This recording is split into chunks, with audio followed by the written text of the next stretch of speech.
Graça e paz, alunos e alunas. Aqui é o pastor Wagner Dias, professor da Academia Apostólica Via Amor. Roda a vinheta.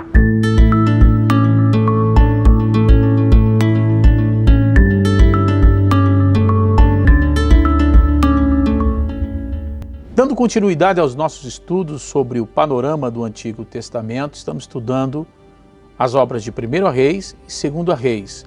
Nesta aula, vamos estudar segundo livro dos Reis. Esse é um livro da continuação do primeiro. Como eu disse, constituía-se uma única obra. Prossegue o relato de toda a história da monarquia unida e também após a divisão. Falando sempre em desobediência, a aliança.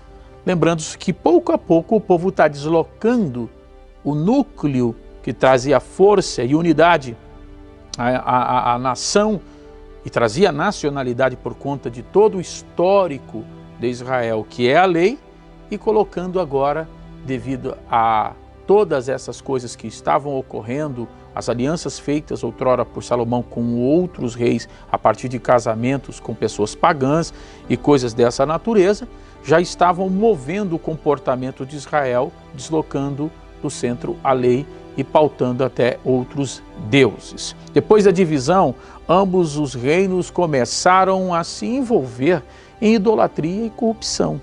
Esse livro vai relatar as histórias sórdidas destes reis que vieram depois de Acasias, no caso total de 12, que do Reino do Norte, chamado Israel, e dos últimos 16, no caso do Reino do Sul, chamado de Judá. É importante você pautar isso, pois nos livros proféticos, por exemplo, os profetas usarão sempre a fala direcionada a Israel e a Judá, como se tivesse duas Israéis. E não é, tá ok? É uma só, agora dividida. É que os profetas, no caso, sempre tratarão, principalmente a partir da ótica literária do profético, comumente distinguindo, após esse cisma, né, cada uma das 12 tribos ou cada uma das nações agora envolvidas nessa divisão, Reino do Norte e Reino do Sul.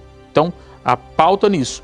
E abrangia, no caso, esse livro está abrangendo aproximadamente 300 anos, vejam só.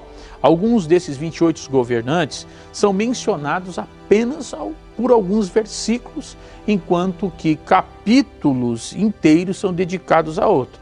Por quê? Porque é a busca da referência de integridade, de serviço a Deus. Essa é a busca e a intenção desse livro, pautar essas referências frente à apostasia recorrente e às tramas palacianas que estavam acontecendo, até o colapso. O livro vai recordar as turbulentas experiências do povo de Deus, desde Acasias, por volta de 553, incluindo a queda de Israel pela Assíria em 722 e o decurso ainda em 586, quando a Babilônia destrói por fim toda a Judá, o templo, e culmina depois, no término do livro, com a libertação do rei Joaquim. O autor continua como no primeiro, sendo sugerido pela tradição, que seja Jeremias, né, como eu havia dito, mas no contexto pós-Babilônia fica difícil mesmo de encontrar. Aí ficam sugerindo Ezequiel ou até Isaías como um dos possíveis autor. O tema do livro é o reino dividido. O Reino do Sul ficou composto pelos territórios de Judá e mais um pedaço de Benjamim, como eu havia dito na outra ala. O Reino do Norte, por sua vez, ficou formado pelas tribos setentrionais e assentadas nas terras férteis do Além-Jordão, né? Desde o Mar Morto até o Mar da Galileia, né? Que é onde vai desaguando, serpenteando ali, nascido lá no Hermon, lá no Monte Hermon, no Antilíbano, né? A rivalidade desses dois povos, no caso dessas tribos, né, entre esses dois reinos que acabam se constituindo, vai às vezes tornar ali o relato dramático, com guerras com apostasia, corrupção, período marcado, inclusive, pelos profetas, tá ok? Lembrando-se que a instituição profética com Samuel deu sequência, né? Deu escola com Eliseu, com Elias, com Eliseu, uma escola que vai ficar muito mais patente. Elias, inclusive, e Eliseu vão ser os mais conhecidos desse período, que vão reclamar a volta da nação à lei. Aqui está o primeiro passo para vocês entenderem, no caso, os livros proféticos e a dimensão ética que será desenvolvida a partir desse período.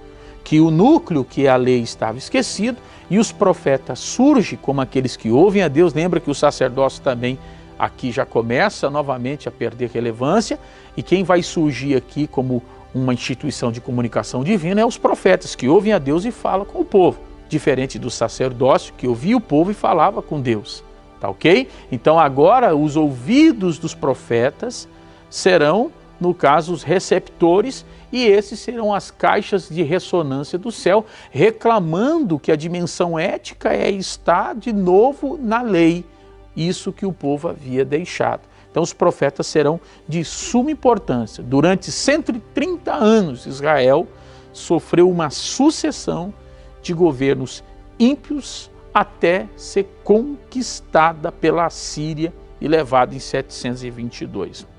Por causa da desobediência a Deus, o Reino do Sul permaneceu por mais 136 até a queda em 586 por Nabucodonosor, quando destrói o templo e leva todo mundo, matando muita gente. Então a esfera de ação vai estar entre o reinado de Jorão, abrangendo os períodos de até 308 anos. Que coisa interessante. As pessoas-chave: Elias, Eliseu, a Sunamita, Naamã, Jezabel, Ezequias, Senaqueribe, Isaías, Manassés, Josias do grande avivamento, Zedequias e, no caso, o algoz de Judá, Nabucodonosor. Jesus Cristo é revelado nesse livro como o Rei dos Reis. O esboço sugerido é o reino dividido, o reinado de Acasias em Israel, o reinado de Jorão em Israel, o reinado de Jeorão em Judá, o reinado de Acasias em Judá, o reinado de Jeú em Israel, o reinado da rainha Atalia em Judá, o reinado de Joás, que vai reinar, começar com 8 anos, em Judá, o reinado de Joacás em Israel, o reinado de Joás em Israel, o reinado de Amazias em Judá, o reinado de Jeroboão II em Israel, e isso sempre vai ficar sendo relembrado. Você vai perceber que eles recorrem à imagem de Jeroboão e os seus pecados por ter dividido e infiltrado a idolatria, constituindo o culto ao bezerro no reino do norte, e sacerdote segundo a bel prazer dos monarcas da época. Isso trouxe um grande escândalo. No caso, o reinado de Azarias, de Zacarias, de Jotão, de Acás em Judá, de Jotão também em Judá, de Oséias em Israel. Israel vai ser levado cativa pela Assíria, o reino de Judá, o reinado de Ezequias, onde está aqui a última, quase última figura importante da dinastia davídica, o reinado de Manassés, de Amon, de Josias, que vai trazer um grande avivamento, de Joacás também, que terá um reinado totalmente distinto, de Joaquim, e de Joaquim também, que terá um outro reinado. Lembrando, Joaquim foi o primeiro, depois Joaquim. O reinado de Zedequias, a queda de Jerusalém, no capítulo 25, o cativeiro de Judá para a Babilônia e a libertação de Joaquim. E assim encerra essa história dramática desse povo. Tá ok? Esta foi a nossa aula de hoje. Eu te espero quarta-feira às 8 horas da noite para a nossa próxima aula. Deus te abençoe.